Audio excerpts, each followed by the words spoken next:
오늘 주시는 말씀 마태복음 7장 24절로 27절까지의 말씀입니다. 그러므로 누구든지 나의 이 말을 듣고 행하는 자는 그 집을 반석 위에 지은 지혜로운 사람 같으리니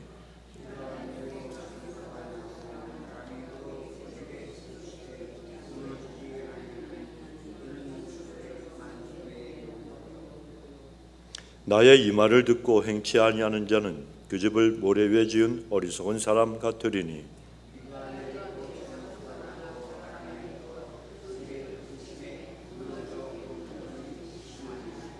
아멘.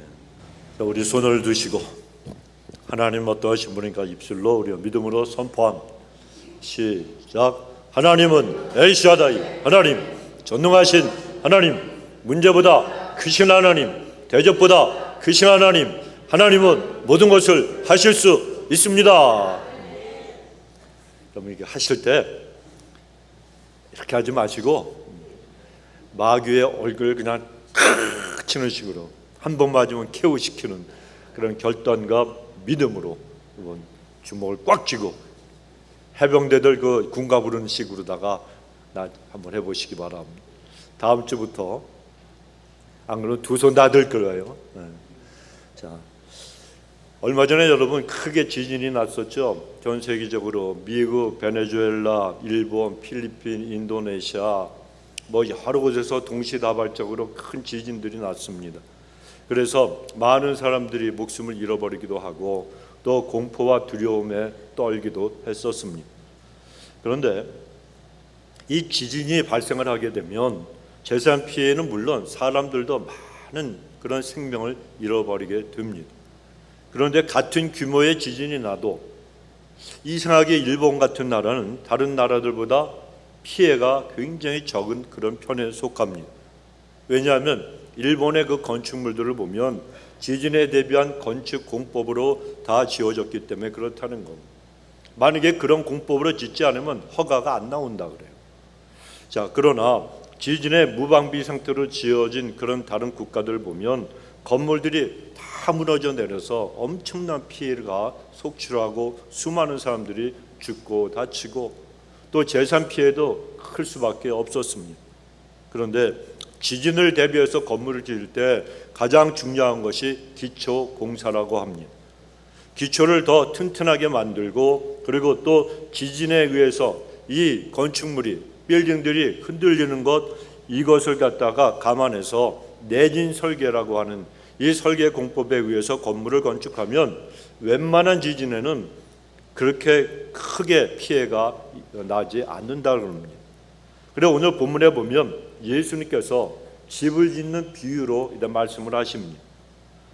여러분 이스라엘이 있는 그 지역을 팔레스타인이라고 부릅니다. 그런데 그 팔레스타인 지역은요 겨울에 비가 많이 옵니다. 그래서 그 겨울에 바로 우기라고 할 수가 있는데 그래 우기 때가 되면 많은 비가 내리니까 집을 제대로 지을 수가 없습니다. 그래서 유대인들은 집을 언제 짓느냐? 비가 오지 않는 건기에 건조한 그 시기에 집을 짓게 됩니다. 그런데 집을 짓다가 땅을 깊이 파고 기초 공사하는 것이 힘들어지면 그만 모래 위에다가 모래는 파기도 쉽잖아요. 그러니까 그 모래 위에다 집을 짓는 경우가 많다는 거예요. 그러나 우기 때가 되어서 비가 내리기 시작하면 그동안은 그냥 땅이었어요. 메마른 땅인데 물이 없었는데 그 없던 물이 흐르는 시냇물이 형성이 되고 또 지대가 낮은 곳에는 물 웅덩이가 생기기 시작을 한다는 겁니다. 그러면 모래 위에 지은 집들, 물렁물렁하고 연약한 집안에 집을 지은 그 집들은 하나씩 둘씩 무너지면서 물에 다 떠내려가 버리고 만다는 겁니다. 그러나 힘이 들어도 땅을 깊이 파고 기초를 반석 위에 세운 그런 집들은 무너지지 않고 견고하게 서 있을 수가 있습니다. 저도 군대 생활하면서요 제일 힘들었던 게 땅 파는 거예요. 땅 파는 군인들이 참호를 파지 않습니까? 참호 팔 때 뭐 아주 불도저 갖고 와서 포크레인 갖고 와서 파는 게 아니잖아요. 산에다가 참호를 갖다 구축해야 되니까 야전삽, 공병삽 큰 거 집에서 쓰는 큰 것도 아니고 배낭에다가 뒤에다 매달고 다는 조그만 이 야전석 갖고 그걸 다 파야 돼요. 그러니까 땅이 물른 곳에 가서 참호를 파면은 그래도 편안한데 이건 파니까 돌만 나와. 그러니까 사람은요, 그런 군인이지만 어떻게 되겠습니까? 아주 진땀을 흘려요. 이 손이 다 까지고 물집이 생길 정도로 파도 요만큼밖에는 팔 수가 없어. 그런데 만약에 전투가 벌어지고 전쟁을 하게 되면 이 참호가 깊이 파져야 자기의 목숨도 살 수가 있는 거예요. 그렇지 않고 조만큼 팠다가 거기에 엎드려 있다가 어디서 수류탄이나 하나 날라오고 폭탄이 이쪽에서 터지면은 그냥 얕은 참호 속에 있는 군인은 다 전사하고 마는 거예요. 똑같습니다, 여러분. 땅을 갖다가 깊이 파야 기초가 튼튼해질 수가 있고, 그리고 그 위에다 콘크리트를 치고 정말 두껍게 해야 기초 공사가 잘 돼서 건물도 높게 올라갈 수가 있게 된다는 겁니다. 그런데 모래 위에 지은 집들은 그렇게 할 수가 없으니까 전부 무너지고 전부 다 강물이나 아니면 시냇물에 휩쓸려서 떠내려가게 되고 맙니다. 자, 그런데 건축물을 지을 때, 건물을 지을 때 세 가지 하중, 즉 세 가지 무게를 고려해야 무너지지 않는다는 겁니다. 그 세 가지 하중은 첫째는 고정 하중, 둘째는 적재 하중, 셋째는 이동 하중이라는 거예요. 고정 하중, 고정되어 있는 무게 뭡니까? 콘크리트, 벽돌 아니면 철골 같은 건물 지을 때 그 건물 구조물 자체의 무게를 얘기합니다. 또 적재 하중, 그 말 그대로 건축을 갖다가 해서 건축물을 지었는데 그 안에 실려 있는 무게, 그러니까 사람이나 각종 책상이나 아니면 또 다른 그 각종 물건들의 무게를 갖다 이야기합니다. 이동 하중도 있습니다. 뭔가 하면 건물을 지었습니다. 그런데 외부에서 바람이 불고 그리고 지진이 나고 눈도 여러분 많이 쌓이면 지붕들이 무너지는 데 경우가 있잖아요. 또 태풍이 불어요. 이런 것들을 갖다가 얘기하는 거예요. 그러니까 이런 모든 것들을 잘 견디도록 설계되어 지어진 건물들, 그런 것들이 튼튼하게 서 있을 수가 있다는 것입니다. 그런데요, 우리의 삶, 우리의 신앙생활, 우리의 인생도 똑같다는 겁니다. 한 번밖에 없는 인생이잖아요. 건물은 무너지면 다시 세우면 돼요. 하지만 사람은 무너지면 어떻게 됩니까? 끝장이에요. 인생 한 번밖에 없어요. 지나고 나면 다시 되돌릴 수 없는 거예요. 그러니까 우리는 후회 없는 인생을 살아가야 되는 거예요. 후회 없는 인생이 누가 있겠습니까? 많은 지금까지 내가 후회하며 내가 하나님 앞에 보람된 인생을 살지 못했고 하나님 보시기에 정말 안타까운 삶을 살았다면 우리는 이제 남은 인생이라도 오늘 이후라도 우리는 여러분 내 인생의 기초를 튼튼하게 해서 정말 하나님이 축복하시고 하나님이 기뻐하시는 그런 인생을 한번 멋있고 아름답고 보람 있게 살다가 하나님 앞에 가야 될 거 아니에요. 그래서 여러분 우리는 한 번밖에 없는 인생, 우리의 삶과 신앙, 이것을 반석 위에 튼튼하게 서 있는 그러한 신앙과 인생이 될 수 있도록 해야지 모래 위에 지은 집과 같은 그런 인생이 되고 그런 신앙이 되고 삶이 되면 얼마나 안타깝습니까? 오늘 본문이 시작되는 24절에 보면 그러므로라고 하는 단어로 이제 시작이 됩니다. 그러므로 결론을 얘기하는 거예요. 우리 예수님께서 결론으로 집 짓는 비유를 갖다 들어서 말씀하시는데 그것이 무엇인가 하면 예수님의 제자다운 제자가 되기 위해서, 크리스찬다운 크리스찬이 되기 위해서는 신앙의 본질이 중요하다, 이걸 가르쳐 주시기 위해서 그러므로 말씀하시고 집을 짓는 비유의 말씀을 해 주셨다는 것입니다. 여러분, 누구라도 교회 나오고 이제 등록을 하고 그리고 세월이 지나면 신앙의 틀이 점점 잡혀져 가요. 은혜 그러면 은혜 무슨 사람 이름이야? 구원 그러면 10원 밑에 구원이야? 뜻도 잘 모르게 되고 정말 이 용어 자체가 세상적인 그런 말과는 완전히 다르니까, 그러니까 메시아가 뭔지도 그리스도가 뭔지도 이런 삶을 살게 되다가 교회 출석해서 그런 단어들이 하나씩 둘씩 이제 귀에 들어오고 익숙해지고 그리고 하나님 앞에서 찬송도 할 수 있고 기도도 할 수 있고 그리고 교회도 주일마다 꼬박꼬박 나와서 예배도 드리니까 어떤 생각을 하는가 하면 내 삶에서 나는 그래도 예수를 믿고 그렇게 되었으니까 내 신앙이 완성이 되었다라고 착각할 수도 있다는 것입니다. 그러니까 하나님 말씀 안에서 내가 신앙에 관해서는 다 알고 다 배운 사람처럼 그 자리에 그냥 안주하려고 하는 이런 마음이 들게 된다는 겁니다. 그래 자기를 보고 다른 사람들도 교회 일꾼이라고 인정해 주기도 합니다.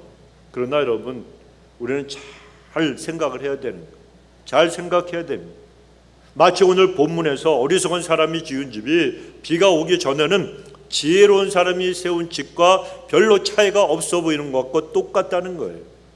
모래 위에 지은 집, 그리고 반석 위에 지은 집은 우리가 겉으로 볼 때는 별로 차이가 없어 보입니다. 같은 집인데, 같은 재료를 썼는데 크기도 모양도 외형적인 모습도 다 비슷하고 거기 다 똑같이 보입니다. 그러나 분명한 차이가 있다는 거예요.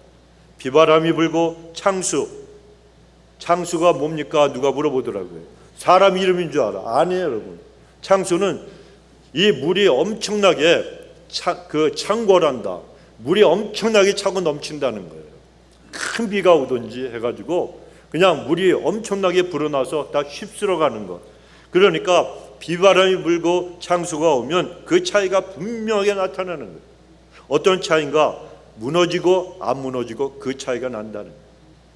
여러분, 비바람이 막 몰아치고 천둥 번개가 치고 그러는데 집이 무너져 버리면 어떻게 그 비와 그 엄청난 재앙을 어디서 피하겠습니까?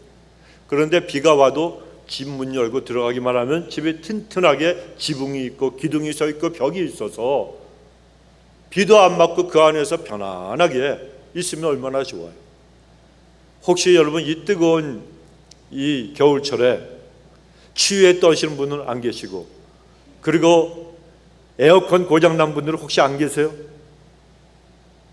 우리 엘파소 요새 보통 100도가 다 넘잖아요. 시원하죠? 99도만 돼도 시원한 것 같아요.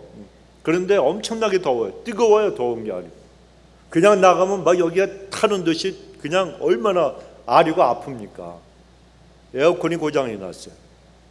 어떻게 되겠습니까? 에어컨 하나 고장이 나도 힘들고 어려운데 집이 다 날아가 버렸어요. 집이 무너져 버렸어요.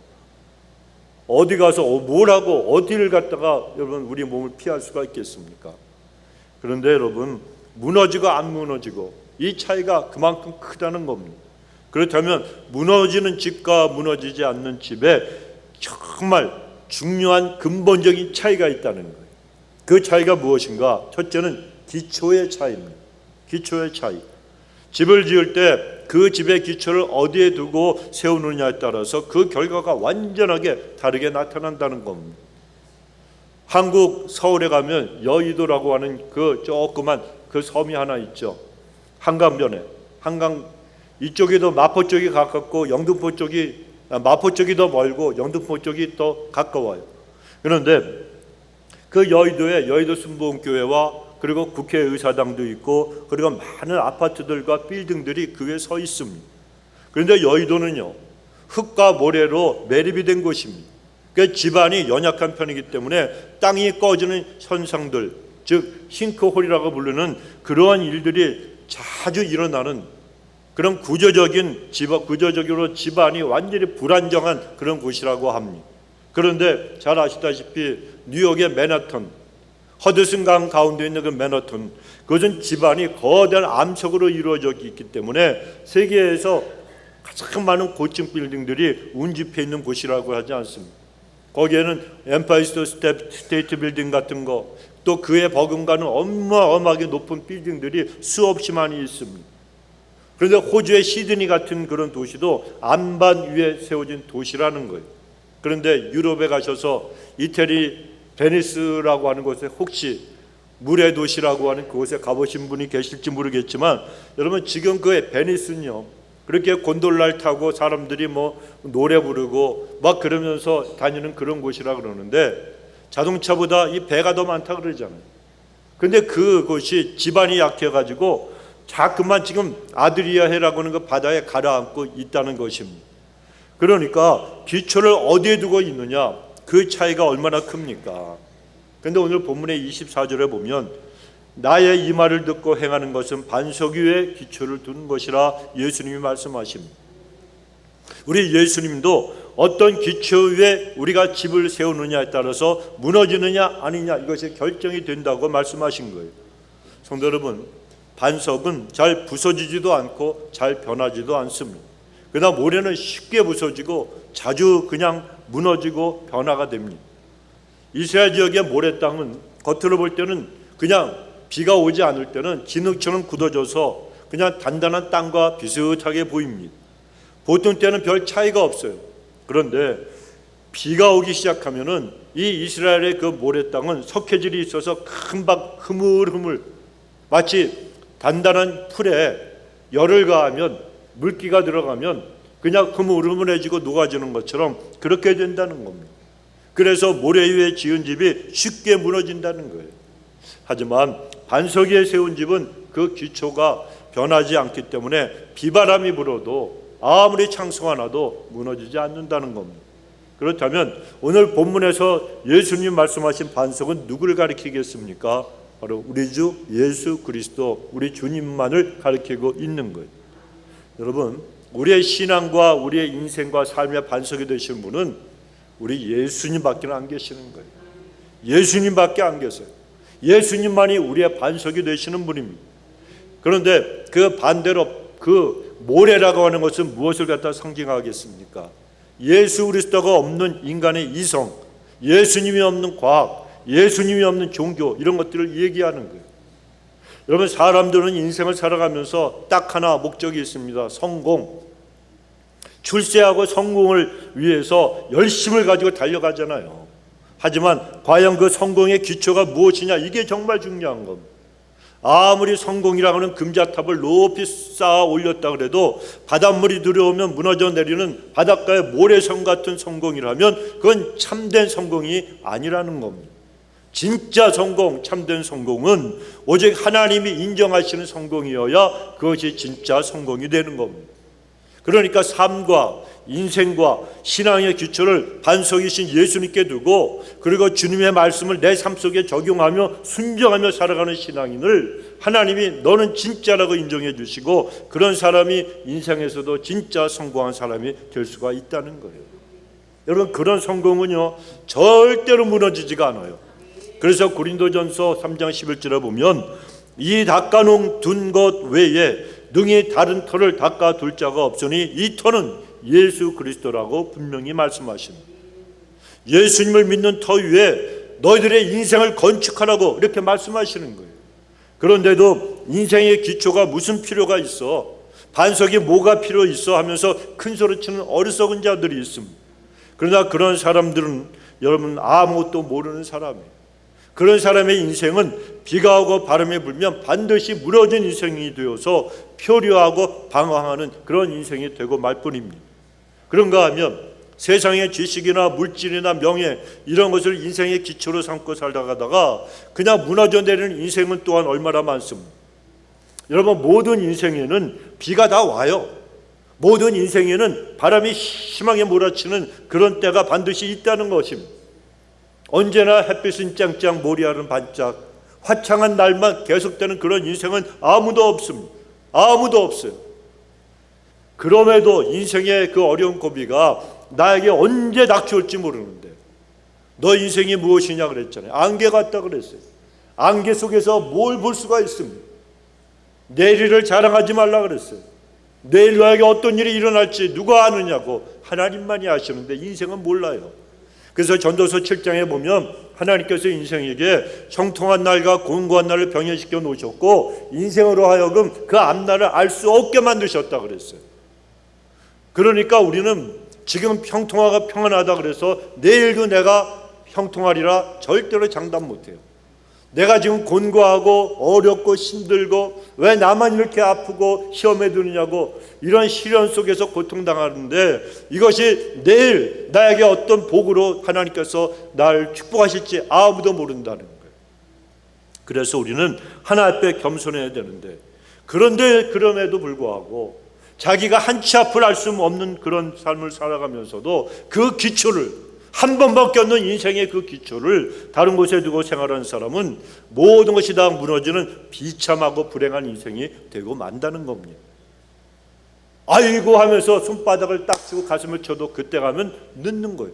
피할 수가 있는데, 그 화 대신 복을 받을 수가 있는데, 기초를 갖다가 딱 자꾸만 딴 데 두니까 무너져 내리고, 그때 가서 여러분 가슴을 치고 회개하고 하나 앞에 돌이키려고 그러면, 또 무너진 걸 세우려고 그러면 얼마나 힘이 들어요. 집이 무너졌어요. 텔레비전도 다 망가지고, 가재도구도 다 망가지고, 쌀은 다 그냥 물이 들어갖고 못 먹고, 곰팡이가 쓸고, 옷도 그냥 보니까 그냥 시궁창물에 그냥 다 휩쓸려가고, 간신히 몇 개 건졌더니 냄새가, 신냄새가 왜 이렇게 나? 그럼 이거 다 빨든지 버리든지, 아니면 또 쌀도 다시 사야죠. 가재도구 다시 사야 되죠. 돈은 돈대로 얼마나 많이 듭니까? 그러니까 무너지기 전에 어떻게 해야 돼요? 우리는 기초를 든든히 알면서 우리의 반석이신 예수님께 내 인생을 걸어야 되는 거예요. 우리가 그런 인생을 살아갈 때 하나님이 얼마나 기뻐하시겠습니까? 그래서 오늘 이 자리에 계신 우리 성도님들은 여러분의 인생과 그리고 신앙의 반석이 되시는 분은 예수님밖에는 없다는 것을 믿으시고 주님의 말씀을 듣고 행하는 분들이 되시기 바랍니다. 그래서 신앙과 삶이라고 하는 그 집을, 인생이라고 하는 그 집을 예수 그리스도라고 하는 든든한 반석에 세워나가는 분들 되시길 주 이름으로 축원합니다. 두 번째로, 무너지는 집과 무너지지 않는 집의 차이는 지혜의 차이예요. 오늘 본문의 24절에 보면 누구든지 나의 이 말을 듣고 행하는 자는 그 집을 반석 위에 지은 지혜로운 사람 같으리니, 예수님이 반석 위에 집을 세운 사람을 지혜로운 사람이라고 말씀하고 계십니다. 칭찬하시는 거예요. 자, 그러나 모래 위에 집을 세운 사람은 어떤 사람입니까? 어리석은 자입니다. 그런데 한번 생각해 보십시오. 인생을 살아가면서 지혜로운 사람과 어리석은 사람의 차이, 많은 것이 있지만 그 중에 가장 큰 차이는요, 내 일을 바라보는, tomorrow, 내일을 바라보는 눈의 차이라고 할 수가 있다는 겁니다. 이스라엘 지역은 비가 거의 오지 않지만 우기 때가 되면 많은 양의 비가 내린다 그랬어요. 그럼에도 어리석은 사람은 우기에 비가 쏟아지는 것을 생각하지 않고 그냥 지금 현재 쉽게 살아가려고 모래 위에 집을 갖다 짓는다는 거예요. 반면에 지혜로운 사람은 이래 우기가 되면 비가 반드시 온단 말이에요. 이 비가 올 것을 생각하고 반석 위에다가 힘들어도 집을 세워 나간다는 겁니다. 뭡니까? 내일을 바라보는 눈의 차이가 있다는 거예요. 오늘만 바라보고 사는 게 아니고, 오늘 편하려고 하는 게 아니고, 내일 모레 내 앞날 일어날 일 갖다 보고서 살아가는 눈, 그 시각의 차이가 있다는 거예요. 그래서 시편 127편 1절은 여호와께서 집을 세우지 아니하시면 세우는 자의 수고가 헛되며 여호와께서 성을 지키지 아니하시면 파수꾼의 강성함이 허사로다 말씀하시잖아요. 내가 아무리 내 집을 갖다가, 내가 아무리 내 성을 갖다가 튼튼하게 세우려고 그래도 인생이 그것을 위해서 길을 쓰고 일하고 돈을 모으고 공부하고 열심으로다가 일을 해도 땀 흘리고 수고하고 집을 세워도 누가 지켜주셔야 된다고요? 하나님이 지켜주셔야 된다는 거예요. 그래야 그 집이 세워진다는 거예요. 무슨 말씀입니까? 주님께 다 맡기라는 거예요. 내 인생을, 내 자녀를, 내 가정을, 내 집을, 내 직장을, 내 장래를 하나님 앞에 다 맡기라는 거예요. 그러면 누가 책임져 주세요? 하나님이 책임져 주신다는 겁니다. 하나님이 세워주신다는 겁니다. 주님께 삶을 맡기고 집을 맡기는 사람이라면 당연히 그 다음에 뭘 할 수 있습니까? 주님의 말씀대로 반석 위에 집을 세워나갈 수가 있어요. 그런 사람이 진짜 지혜로운 사람이요, 내일을 갖다가 바라보는 사람이라는 거예요. 성도 여러분, 사람이 하는 일과 하나님이 하는 일은 완전히 다릅니다. 어떻게 다릅니까? 사람은 안 되는 일을 내심 가지고 길을 쓰고 억지로 하려고 하고, 하나님은 되는 일을 저절로 하게 하시는 거예요. 저절로. 집을 지을 때 모래 위에 집으면 절대로 집을 튼튼하게 지을 수가 없잖아요. 그러나 미련한 인생들은 튼튼하게 집을 세울 수 없음에도 불구하고 별의별 수단을 다 동원해서 억지로 한번 세워보려고 합니다. 모래 위에 세웠는데 조금 흔들리는 것 같으니까 나무 조각 갖고 와서 옆에다가 이렇게 더 받쳐. 여기 받치니까 이쪽으로 흔들려. 그럼 또 쫓아갖고 더 큰 나무를 이쪽에다 받쳐. 그랬더니 또 앞뒤로 흔들리네. 억지로 자기 힘 갖고만 자기가 배운 지식과 경험과 능력 가지고 세워보려고 그러니까 이게 여러분 됩니까? 바람 한번 씩 불면요 다 날아가는 거예요. 여러분 텐트를 고정시키고 줄에다가 이거 볼대라 그러죠. 거기다 줄을 해가지고 쇠막대기를 기둥을 박잖아요, 땅에다가. 그런데 바람이 한번 큰 게 부니까 이 텐트가 붕 뜨더라고. 그러면 날아가잖아요. 이걸 갖다가 안 날아가게 하려고 사람들이 그 줄을 잡아갖고 당기는데 잡다가 닭이도 따라 올라가는 사람들도 있잖아요. 떨어져갖고 부상을 당해요. 똑같다는 거예요. 하나님 앞에 우리 인생이 그렇다는 겁니다. 그러니까 모래 위에 집을 지으면 절대로 안 되는 거예요. 내가 한번 길을 쓰고 세워보려고 그래도 하나님이 웃으시는 거예요. 너 쓸데없는 노력한다. 왜 이렇게 헛된 수고를 하느냐. 여러분, 하나님은 예수 그리스도라고 하는 반석 위에 신앙과 삶을 세워가는 사람을 축복하셔서 저절로 순탄하게 집을 세워질 수 있도록 함께하여 주시는 거예요. 여러분, 여기 태평양 건너 미국에 오실 때 수영해서 오신 분 계세요? 내신 가지고 기를 쓰고 수영을 하고 오다가 일본쯤 오니까 너무 힘이 들어갔고 이제는 좀 바꾸자 해서 배영으로 왔다가 간신히 그냥 어떻게 해가지고 저 알래스카까지 왔는데 알래스카는 너무 추우니까 안 되겠다 싶어가지고 그때부터는 또 이제 수영 못하고 뛰어서 오는 거예요. 한참 뛰어서 오니까 아리조나 지나니까 너무 뜨거워. 피닉스라고 하는 것은 다 그냥 더워서 뜨거워서 다 죽을 것 같아. 이렇게 오신 분 아무도 없잖아요. 비행기 티켓 사니까 그냥 가. 그것도 여러분이 조종하고 오셨어요? 아니잖아요. 편안해. 물론 편안하진 않죠. 그냥 팔다리 머리 삭신이 다 쑤시는 거야. 열 몇 시간씩 비행기 타고 올래니까. 또 엘파소는 또 중간에 또 기차 껴서 몇 시간 기다려야 돼. 이게 사람 잠도. 하지만 뛰어오는 것보다 낫죠. 수영해서 오는 것보다 나은 거예요. 인생이 똑같다는 겁니다, 여러분. 내가 혼자 길을 쓰고 수영할 필요가 없는데 수영하러 가다가 꼬르르 이렇게 갖고 30년 전에 들어갔다 아직도 안 나오는 사람이 있잖아. 29년 전에 갔던 사람은 하와이에서 떠내려가서 하와이에서 발견이 됐대요. 그 60만. 아무리 우리가 뭘 하려고 그래도요 안 되는 거 안 되는 거예요. 근데 하나님이 하시면 되더라는 얘기입니다. 하나님께서 반짝 안아가지고 우리 갖다가 태평양을 건너게 하시는 거예요. 비행기 타고 오듯이 그렇게 만들어 주신다는 거예요. 그래서 잠언서 22장 1절은 많은 재물보다 명예를 택할 것이요 은이나 금보다 은총을 더욱 택할 것이니라 말씀하십니다. 무엇을 택하라고요? 하나님의 은총을 택하라고. 세상의 은과 금을 인생의 반석으로 삼지 말고 하나님의 은총 속에 살아가는 정말 하나님이 기뻐하시는 주님의 백성이 되라고 하나님 말씀하시는 거예요. 내일을 바라보지 않고 살아가는 그 답답한 인생들을, 어리석은 인생들에게 나의 은총을 받는 사람들이 되라고. 그러면 내가 다 책임져 준다고 말씀하고 계시는 거예요. 그러므로 참으로 지혜로운 사람은 예수님을 구주로 영접하고 예수님이라고 하는 반석 위에 자신의 인생을 건축해 나가는 사람입니다. 여러분 잘 아시죠? 고린도후서 5장 17절 누구든지 그리스도 안에 있으면 새로운 피조물이라 이전 것은 지나갔으니 보라 새 것이 되었도다. 예수님을 진심으로 구주로 영접한 사람은 누구든지 새로운 피조물이라는 것입니다. 그릇도 밥을 담으면 밥그릇, 국을 담으면 국그릇이 되잖아요.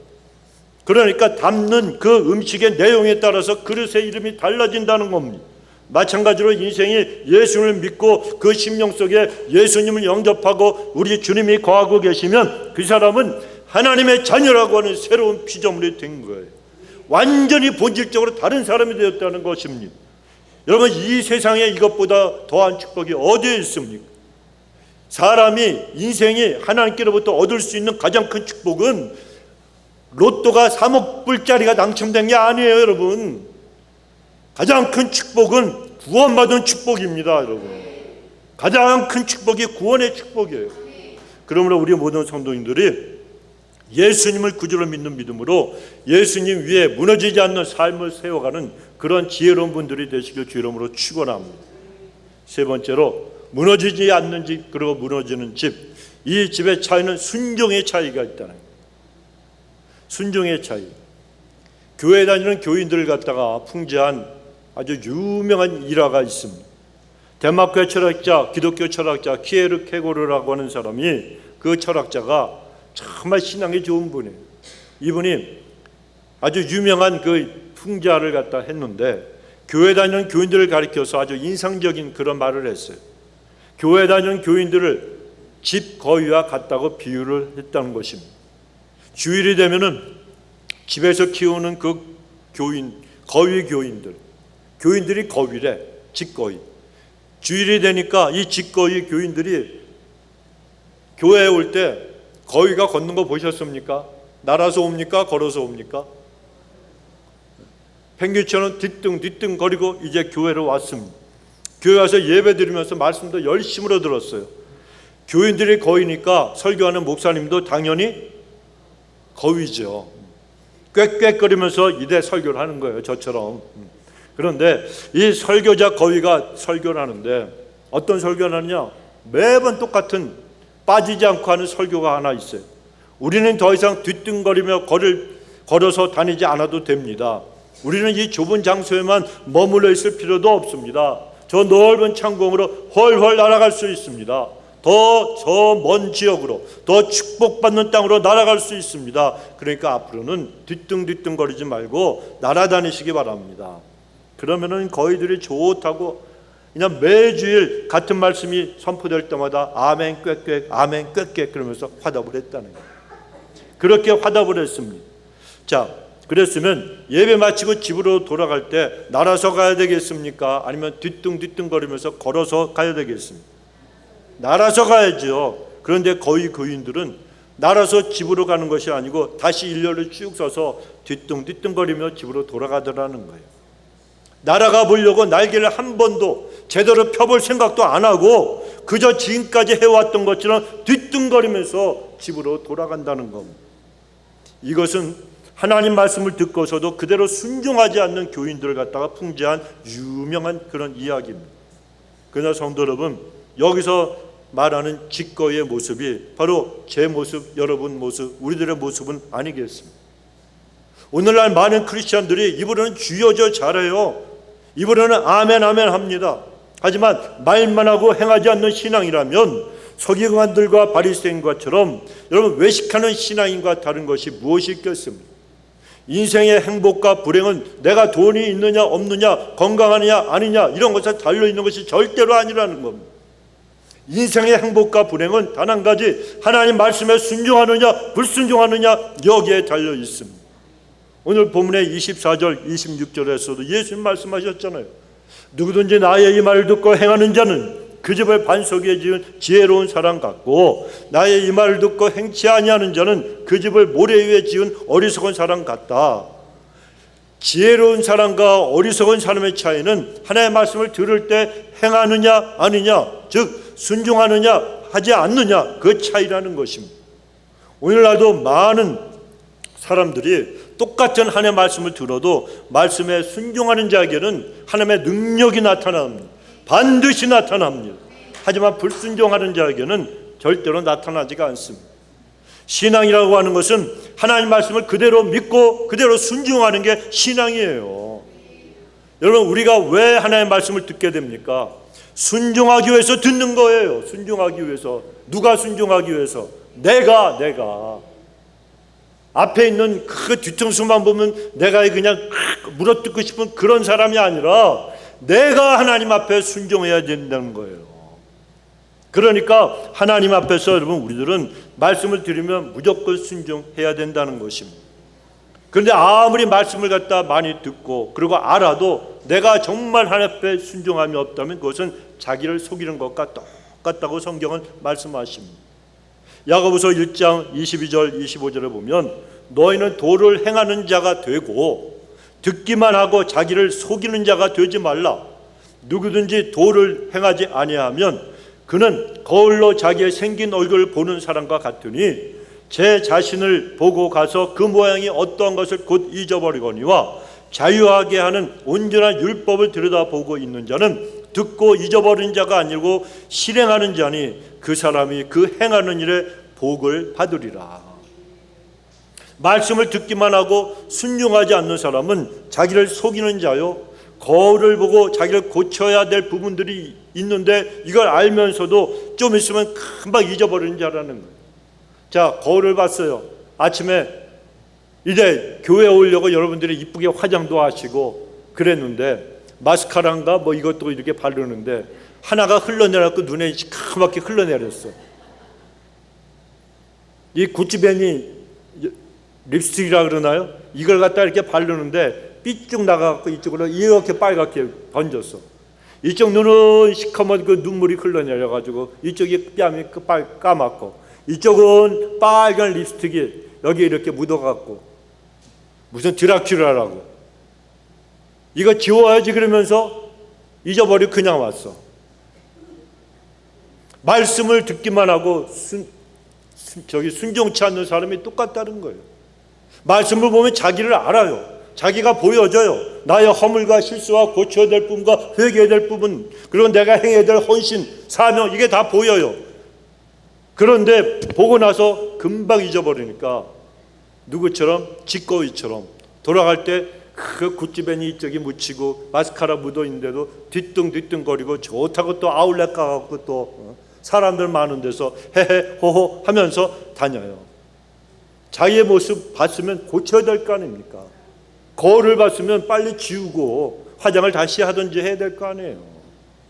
그런데 그것도 모르고 어떤 가발 쓴 사람이 자기도 모르게 가발을 쓰고 있다가 인사를 하면서 모자 쓴 줄 알고 이렇게 벗고 인사를 했대잖아요.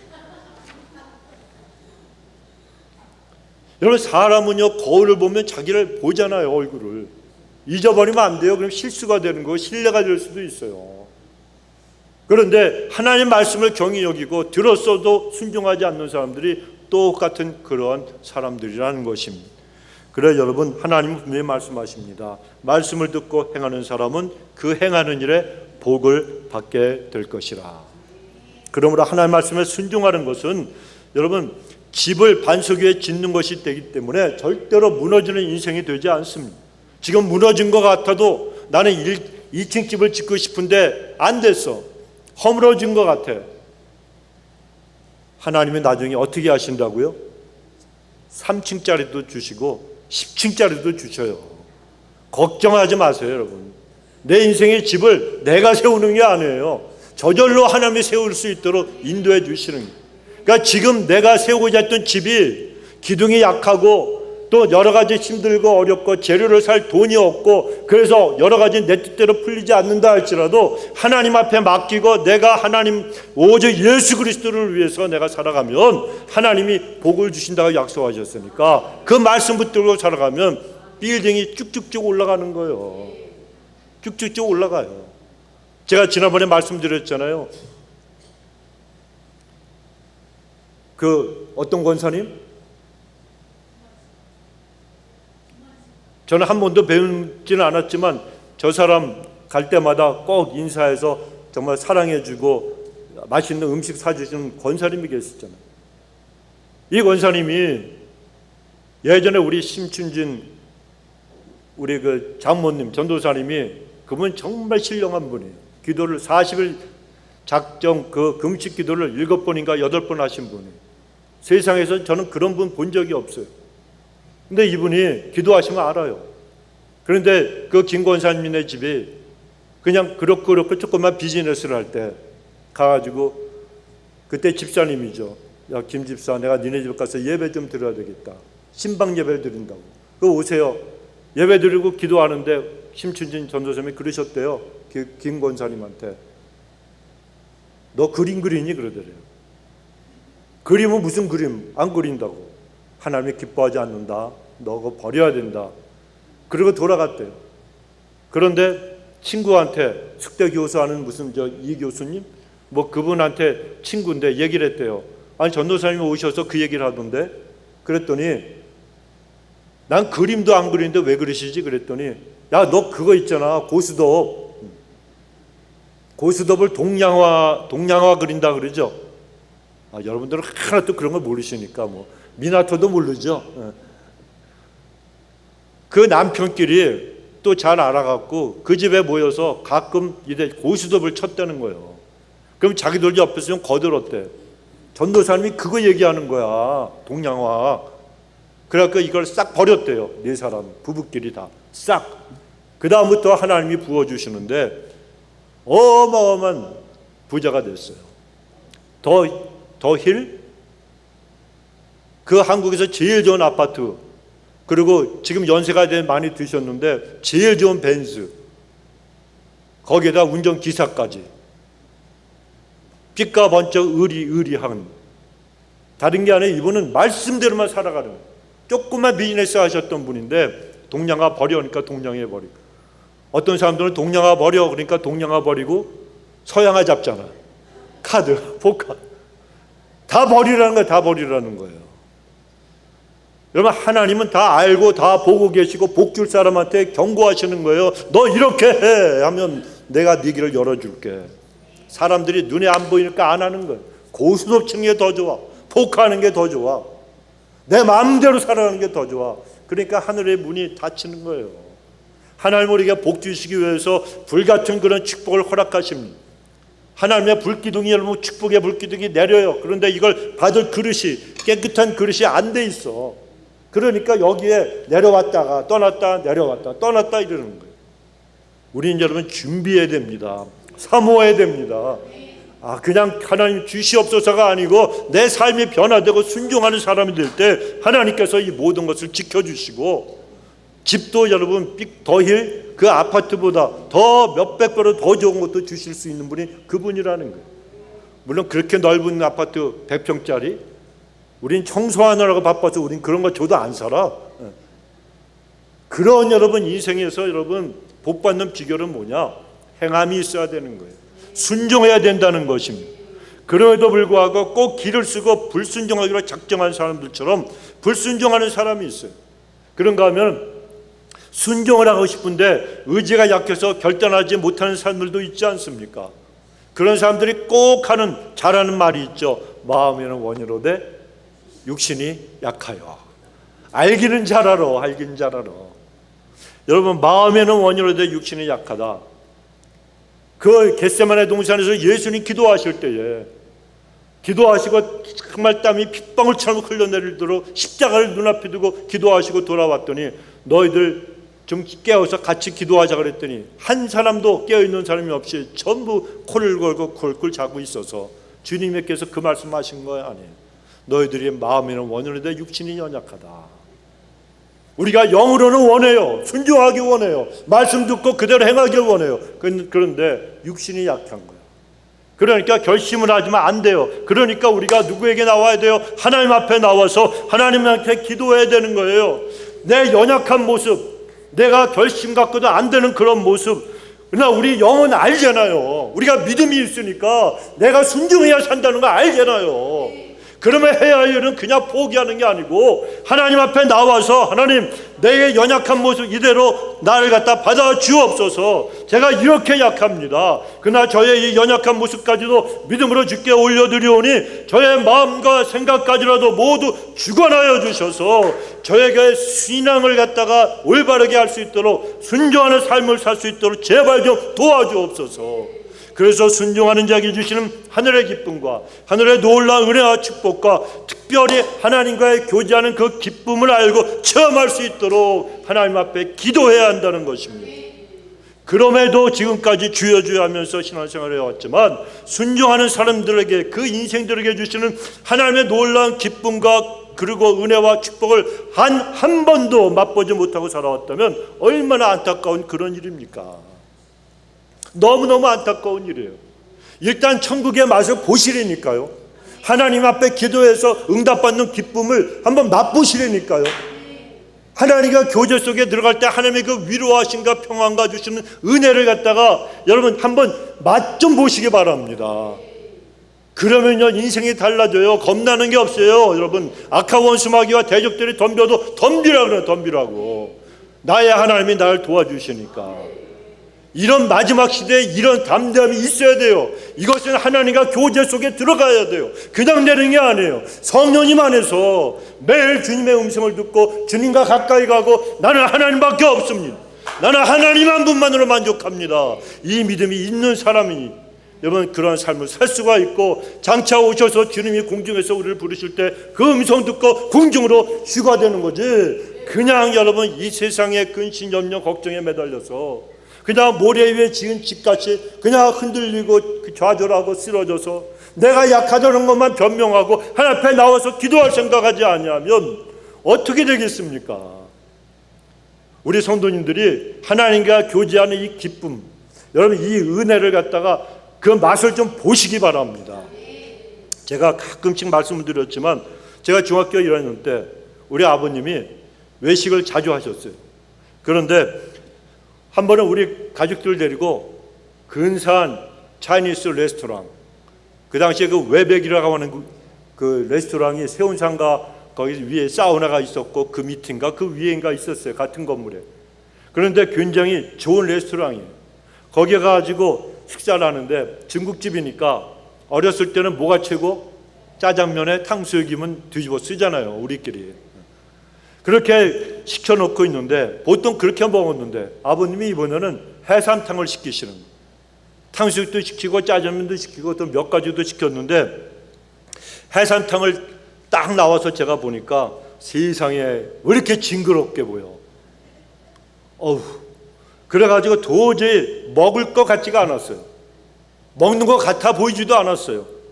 그래서 탕수육에 짜장면만 신나게 먹고 있는데 갑자기 아버님이 해삼 한쪽을 딱 집으시더니 서가 너 이거 한번 먹어봐. 제가 싫다 그랬어요. 그랬더니 그러지 말고 한 번만 먹어보라고, 맛을 좀 보라고. 그래도 저는요, 제가 고집이 좀 셌어요.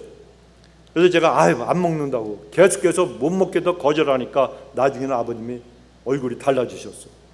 여러분 자식에게 맛있는 걸 사주려고 그러는데 안 먹겠다 그러면 기분이 좋아요? 안 좋아요? 안 좋죠. 그러니까 조금 역정을 내는 그런 목소리로 일단 먹어보려니까 우리 아버님은 좀 이 카리스마가 좀 있었어요. 그러니까 내가 괜히 마음이 조마조마해가지고 너 먹지 마! 이거 쫓아낼 것 같아가지고 할 수 없이 눈물을 머금고, 정말 눈물을 머금고 역정내시니까 무서워가지고 나중에 혼날까봐 그 징그러운 해삼을 입에다가 그냥 아버지 나 그거 다 안 먹고 요만큼만 잘라서 먹을게. 그래가지고 조금 주신 거 그냥 입에다가 죽지 못해서 억지로 입에 넣었는데 원 세상에 이렇게 맛있는 음식이 있었나. 이런 생각이 들면서 그때부터는 탕수육이 아니라 해삼탕을 내 앞에 갖다 놓고 먹기 시작을 했다는 거예요. 여러분 우리 아버님이 엄하게 강권하시는 말씀에 억지로 맛을 보긴 했지만 그 맛이 천상의 맛이었다는 거예요. 진짜 맛있었어요. 여러분 우리 하나님 말씀에 순종하면 인생도 삶도 우리 모든 우리가 행하는 그 모든 일들이 여러분 반석 위에 지은 집같이 든든하게 세워집니다. 그래서 하나님이 주시는 놀라우신 하늘의 기쁨과 놀라우신 하나님의 인도하심과 역사를 매일같이 체험하며 살 수가 있다는 거예요. 그러니까 신앙생활이 행복하고 그러니까 신앙생활이 기쁘고 즐거운 거예요. 교회 오는 게 그래서 좋은 거예요. 이걸 못하니까 교회 한번 올라가면 도살장에 끌려가는, 그리고 또 어디 그럽니까? 왜 또 예배는 주일날 한 번만 드리면 되지 왜 수요 예배도 있고 금요 예배도 있고 또 새벽 예배까지 있대네. 절에는 한 번만 가면 되잖아요. 1년에. 여러분 우리는 인생에서 맛을 보면 맛있는 걸 먹게 되잖아요. 맛있는 걸 먹게 되죠. 짜장면이 한국에서 여러분 한국 사람이 좋아하지만 외국 사람들이 시커멓다 그래서 안 먹었어요. 그런데 한국에 왔던 사람들이 억지로 한번 먹어보니까 그것도 또한 천상의 맛이래. 그래가지고요 한국에서 외국인들이 와가지고요 제일 많이 먹어야 되는, 반드시 먹어야 되는 음식 리스트 중에 하나가 짜장면이라는 거죠. 짜장면이. 여러분 우리가 하나님 앞에 말씀을 하시면 무조건 순종하시기 바랍니다. 그러면요 좋은 일이 일어나는 거예요. 그런데도 순종의 열매를 먹지 못하겠다고 입을 꽉 다물고 있는 해삼을 안 먹겠다고 하는 저같이 불순종의 자리에 있는 그런 사람들을 보실 때 하나님이 얼마나 속이 터지시겠습니까? 여러분, 기독기도 말 안 듣는 그런 자식을 보는 부모의 마음과 똑같지 않으시겠습니까? 속이 터지실 거예요. 여러분, 우리 주님은 분명히 이렇게 말씀하실 거예요. 너희들이 말씀에 불순종해서 인생이 안 풀리고 그리고 무너져 내리니까 힘이 드냐? 그러나 내가 순종하는 것이 아니라 죽도록 길을 쓰고 불순종하는 것을 보는 나는 더 힘이 들지 않겠니? 그러니까 제발 순종함으로 너희들의 남은 인생을 반석 위에 집을 짓는 그런 인생이 좀 되라고 여러분, 하나님이 우리에게 말씀하지 않으시겠습니까? 사랑하는 성도 여러분, 이 땅에서의 순종은 이 땅에서의 삶뿐만 아니고 저 영원한 천국에서의 하나님이 여러분에게 주시는 영원한 상급도 결정한다는 사실을 꼭꼭 기억하시기 바랍니다. 그러므로 우리 모든 성도님들이 주 예수 그리스도라고 하는 반석 위에 기초를 세우는 지혜와 그리고 하나님의 모든 말씀에 순종하는 모습으로 신앙과 인생을 든든한 반석 위에 더 굳게 그리고 더 높게 세워져 가는 그런 분들이 다 되시기를 주의 이름으로 축원합니다. 우리 기도합시다. 주오신 우리 하나님, 한 번밖에 없는 인생에서 하나님 순종과 불순종이 하늘나라의 아버지 모든 상급과 그리고 이 땅에서의 복도 하나님 그 모든 것을 결정한다고 하셨는데, 아버지 저들이 앞으로 오늘 이후로 저들이 늘 주님 앞에 오직 예수 그리스도란 반석 위에 우리의 인생과 삶과 그리고 신앙을 세워나가며 우리의 가정을 세워나가는 주의 백성이 될 수 있도록 우리를 날마다 성령님 도와주시옵소서. 우리의 심각고 되지 않는 일도 많습니다. 그러나 하나님 연약하지만 주님을 의지하는 그 아버지 믿음의 손을 내밀어 주의 손을 꼭 붙들게 하시고 우리가 기도할 때마다 우리를 위로하시고 그리고 하나님 우리의 눈물을 씻어주시는 주님의 은혜 가운데 앞으로 놀라우신 하나님의 계획과 아버지 섭리 가운데 모든 일들 가운데 하나님의 축복하실 줄로 믿사오니 그저 주님 앞에 나와 무릎만 꿇게 하여 주시옵소서. 아멘. 무릎을 꿇으면 그 나머지 모든 일들을 책임져 주시고 행하시는 분은 하나님이신 줄로 믿사오니 아멘. 하나님 앞에 우리 자신을 드리는 자들이 되게 역사하여 주옵소서. 아멘. 감사드리옵고 예수님의 이름으로 기도드리옵나이다. 아멘. 아멘.